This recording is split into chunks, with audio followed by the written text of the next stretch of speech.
हर खबर पर होगी आपकी पकड़। डाउनलोड कीजिए एबीपी लाइव ऐप।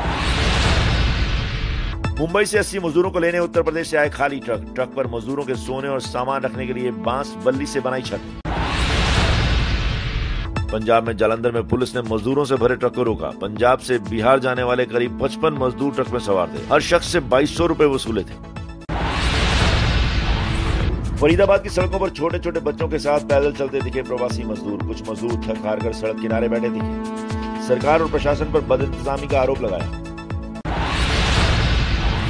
नोएडा में फंसे बिहार के श्रमिकों के लिए बड़ी खबर। आज नोएडा से 4 ट्रेनें बिहार के लिए रवाना होंगी। इस ट्रेन से वही श्रमिक यात्रा कर सकेंगे जिन्होंने जन सुनवाई पोर्टल पर रजिस्ट्रेशन करवाया है। आज मजदूरों के लिए जो 4 ट्रेनें चलेंगी उनमें से सुबह 11 बजे दादरी रेलवे स्टेशन से औरंगाबाद के लिए ट्रेन चलेगी। वहीं दोपहर 12 बजे धनकोर रेलवे स्टेशन से बक्सर के लिए ट्रेन चलेगी। दोपहर 3 बजे दादरी से सासाराम रोहतास के लिए और धनकोर से सिवान के लिए शाम 4 बजे ट्रेन चलाई जाएगी। प्रवासी मजदूरों को लेकर यूपी के सीएम योगी आदित्यनाथ का आदेश। यूपी की सीमा में घुसते ही मजदूरों को खाना पानी दिया जाए। बस से किया जाए घर पहुंचने का इंतजाम। पैदल या बाइक से यात्रा रोकने का भी आदेश। लखनऊ में पूर्वांचल को जाने वाले अलग अलग रास्तों पर दिखा प्रवासी मजदूरों का हजूम। छोटे छोटे बच्चों के साथ कुछ पैदल ही निकले, कुछ ठेले और साइकिल पर निकले। ज्यादातर मजदूर दिल्ली से लखनऊ होकर जा रहे हैं। सीएम योगी के निर्देश के बाद एक्शन में यूपी पुलिस और अन्य विभाग। लखनऊ के शहीद पथ और शकुंतला मिश्रा यूनिवर्सिटी रोड पर मजदूरों को खाना दिया। बसों के इंतजाम का भी दावा। हिमाचल से आए करीब 40 प्रवासी मजदूर सोनीपत से यमुना नदी के रास्ते यूपी के बागपत पहुंचे। पुलिस ने आगे नहीं बढ़ने दिया तो यमुना नदी के रास्ते ही वापस लौटे। हरियाणा के झज्जर से 20 मजदूरों को ला रहे ट्रक को गाजियाबाद में रोका गया। मजदूरों के मुताबिक ट्रक वाले को बिहार तक छोड़ने के 20,000 रुपए दिए, अब बीच में ही फंसे। यूपी के बाराबंकी में 2 सड़क हादसों में 5 लोगों की मौत, 5 लोग गंभीर रूप से घायल। लखनऊ के ट्रॉमा सेंटर में भर्ती। 60 मजदूर एक ट्रक में सवार होकर महाराष्ट्र से छत्तीसगढ़ के रायपुर पहुंचे। रायपुर में किराए को लेकर ट्रक वाले से हुआ विवाद। मजदूरों के मुताबिक 1.5 लाख में बुक किया था ट्रक।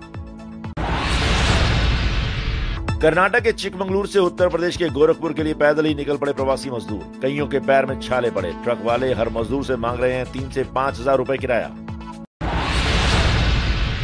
सड़क और रेलवे ट्रैक पर पैदल यात्रा कर रहे मजदूरों को लेकर गृह मंत्रालय का राज्यों को निर्देश। सिर्फ निर्धारित बसों और ट्रेनों से मजदूरों को भेजा जाए। मुंबई से उत्तर प्रदेश के आजमगढ़ के लिए ऑटो रिक्शा से ही निकला एक परिवार। सरकार पर लॉकडाउन में अनदेखी का आरोप। सरकार के तमाम दावों के बीच पलायन को मजबूर है मजदूर। दिल्ली के प्रगति मैदान में दिखे पैदल जाते मजदूर। दिल्ली में मेडिकल सर्टिफिकेट के लिए मजदूरों की लंबी लाइन लगी। दिल्ली में श्रमिक ट्रेनों से घर जाने के लिए मेडिकल सर्टिफिकेट अनिवार्य है। दिल्ली की सड़कों पर दिखे लुधियाना से बिहार जा रहे मजदूर। कोई साधन न मिलने से पैदल चलने को मजबूर। लुधियाना में धागा बनाना भी फैक्ट्री में काम करते थे।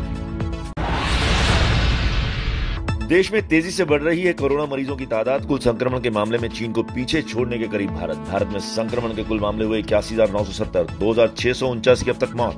पिछले 15 दिनों में काफी तेजी से बढ़े हैं संक्रमण के मामले। महाराष्ट्र में कोरोना के मरीजों की संख्या 29,000 के पार पहुंची। वहीं पूरे राज्य में 1,068 लोगों की हुई है मौत। बीते 24 घंटों में कुल 49 लोगों की जान गई। महाराष्ट्र में पिछले 24 घंटे में 60 पुलिसकर्मी कोरोना पॉजिटिव। यहां 112 अधिकारी समेत 1,000 से ज्यादा पुलिस वालों को संक्रमण हुआ है। यूपी में 4,000 से ज्यादा पॉजिटिव केस। अब तक राज्य में 95 लोगों की मौत भी हो चुकी है। प्रवासी मजदूरों के पहुंचने के बाद बिहार में कोरोना के मामलों में बढ़ोतरी। 34 नए कोरोना संक्रमित मरीज सामने आए। कुल आंकड़ा 1,033 पहुंचा। मध्य प्रदेश में कोरोना 44 जिलों में फैला। राज्य में 4,500 से ज्यादा मरीज। अब तक कुल 239 लोगों की मौत। लॉकडाउन 4 में ढील देने के पक्ष में दिल्ली सरकार। कंटेनमेंट जोन को छोड़कर बाकी जगहों पर ढील देने पर विचार। लॉकडाउन 4 में रेड और कंटेनमेंट जोन छोड़कर बाकी जगहों पर सशर्त ढील देने के पक्ष में महाराष्ट्र सरकार। निर्धारित समय तक के लिए सभी दुकानें खोलने पर विचार। 31 मई तक लॉकडाउन बढ़ाने के पक्ष में बिहार सरकार। School, college, cinema hall, train और बस बंद रखने की योजना। केंद्र से कंटेनमेंट जोन घोषित करने का अधिकार मांगा। हरियाणा के उप मुख्यमंत्री दुष्यंत चौटाला ने रियायतों के साथ लॉकडाउन बढ़ाने का समर्थन किया। कंटेनमेंट और रेड जोन के अलावा बाकी जगहों पर ढील देने की मांग। वित्त मंत्री निर्मला सीतारमण ने शुक्रवार को 20 लाख करोड़ रुपए के आर्थिक प्रोत्साहन पैकेज की तीसरी किस्त की घोषणा की। इसमें कृषि इंफ्रास्ट्रक्चर के लिए 1 लाख करोड़ रुपए दिए जाएंगे। Cold chain, warehouse, yard जैसे कृषि के बेसिक इंफ्रास्ट्रक्चर विकसित करने में खर्च होंगे। 20 लाख करोड़ के पैकेज पर छत्तीसगढ़ के सीएम बघेल ने कहा, 3 दिन से निर्मला सीतारमण का चल रहा है धारावाहिक। पंजाब के मुख्यमंत्री अमरिंदर सिंह ने निर्मला सीतारमण के ऐलानों को कहा जुमला, कहा बेहद निराशा हुई। कानपुर के हॉटस्पॉट इलाकों में पुलिस की सख्ती, नियम तोड़ने वालों पर ड्रोन से निगरानी। यूपी में अब मेडिकल स्टोर सर्दी जुकाम बुखार की दवा लेने वालों की जानकारी प्रशासन को दे रहे हैं। योगी सरकार ने दिया है आदेश। बिहार के दरभंगा में आइसोलेशन सेंटर में रखे मजदूरों ने निकाला मोर्चा, खाना नहीं मिलने से थे नाराज। जो सरकार रजिस्ट्रेशन कराया नाम उसको तो मिलना चाहिए। क्या आपको लग रहा है कि चना खा रखा हो? देखना शकल देखना पहले। यूपी में 10वीं और 12वीं की बोर्ड परीक्षा कॉपियों की मूल्यांकन को लेकर निर्देश जारी। ग्रीन और ऑरेंज जोन के साथ साथ रेड जोन में भी शुरू होगा मूल्यांकन। हॉटस्पॉट क्षेत्रों में नहीं जांची जाएंगी कॉपियां। कोरोना से बचने के लिए दिल्ली के मधु विहार पुलिस स्टेशन ने अपनाया नया तरीका। दूरी बनाने के लिए पुलिस स्टेशन में प्लास्टिक से अलग अलग चैम्बर बनाए। भागलपुर ट्रिपल आईटी के इंजीनियरों ने कोरोना वायरस का पता लगाने के लिए निकाली नई तकनीक। वेस्ट एक्सरे के जरिए संक्रमण का पता लगाने का दावा। राजस्थान में जयपुर की एक कंपनी ने सैनिटाइजेशन से लेकर खाने की डिलीवरी के लिए बनाए 7 अलग अलग रोबोट। ट्रायल के बाद भारत के अलग अलग हिस्सों में भेजने की तैयारी। म्यांमार ने बोडो आतंकी समूह एनडीएफबी के मुखिया राजन डिमरी समेत 22 वांटेड आतंकी भारत को सौंपे। सभी को विशेष विमान से भारत लाया गया। राष्ट्रीय सुरक्षा सलाहकार अजीत डोभाल ने निभाई अहम भूमिका। एबीपी न्यूज के कार्यक्रम घंटी बजाओ का असर। कोई किसान बिना रजिस्ट्रेशन भी गेहूं क्रय केंद्र पर पहुंचेगा। उसका क्रय केंद्र पर ही रजिस्ट्रेशन कराकर गेहूं खरीदा जाएगा।